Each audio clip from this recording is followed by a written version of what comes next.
Welcome back to No Bias Hoops.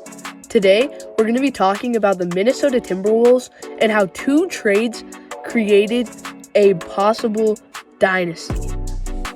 Now, I can't be calling it a dynasty yet. They haven't even made it to the finals yet.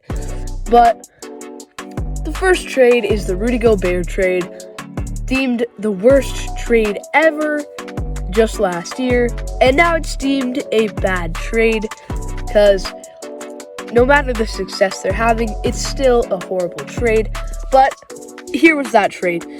The Timberwolves got Rudy Gobert, and the Jazz got Malik Beasley, Jared Vanderbilt, Walker Kessler, Patrick Beverly, and Leandro Bolmaro, as well as just about every first-round pick the Minnesota Timberwolves could trade. And one of those picks has already turned into Keontae George. So, absolute horrible trade for the Timberwolves. But, I mean, this is the Rudy Gobert they thought they were getting when they did that trade. So, as a Timberwolves fan, or as the guy who made that trade, you feel pretty good about it because, I mean, even if it is a stupid trade, that's what you knew you were getting. The next trade they made was also with the Jazz. It was also with the Lakers. The Lakers got Malik Beasley, Jared Vanderbilt, D'Angelo Russell. The Timberwolves got Mike Conley, who I'll talk about in a second. They got why am I forgetting? I can't remember the second guy they got. They got Nickeil Alexander-Walker. Maybe that's it. Anyways, they got some pieces, all for second-round picks. The only first-round pick moved was the Lakers pick to the Jazz. But either way, the second trade was amazing for the Timberwolves, and here's why. Mike Conley has been the glue of this team. He was the glue of the Jazz and the glue of the Grizzlies. He's always the glue of his team. He deserves more respect. When he got injured, the Timberwolves lost 3 straight games. I mean, he might have played in Game 3. I don't remember. But either way, when he got injured, the Timberwolves started losing. And then when he came back, they started winning again. I am picking the Timberwolves to beat the Mavericks in 6. I think it could go 7, and I think Dallas could win. So I'm not counting them out. I really like Dallas. Might make a video about them another day. But the Timberwolves are my pick.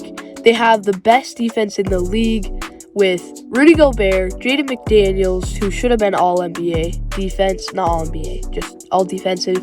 I don't think he was. I might be wrong about that too. But then they have Naz Reid, Karl Anthony Towns, solid defenders.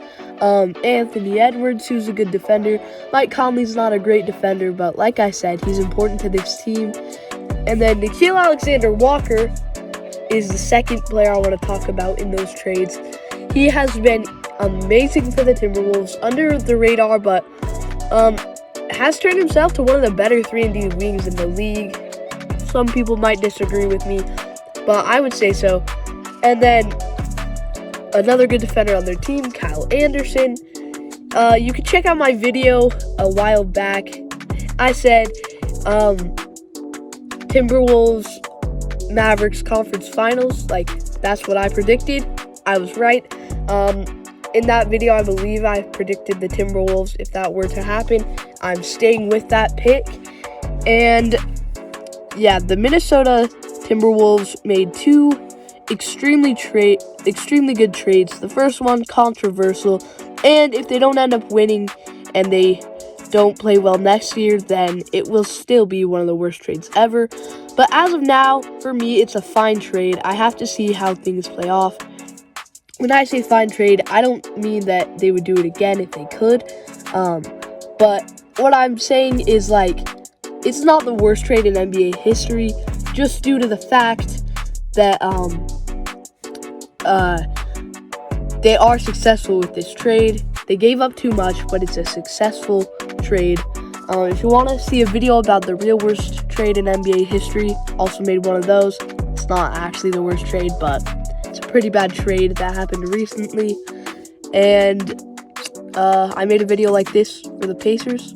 Subscribe, check out my other videos, and see you next time on No Bias Hoops.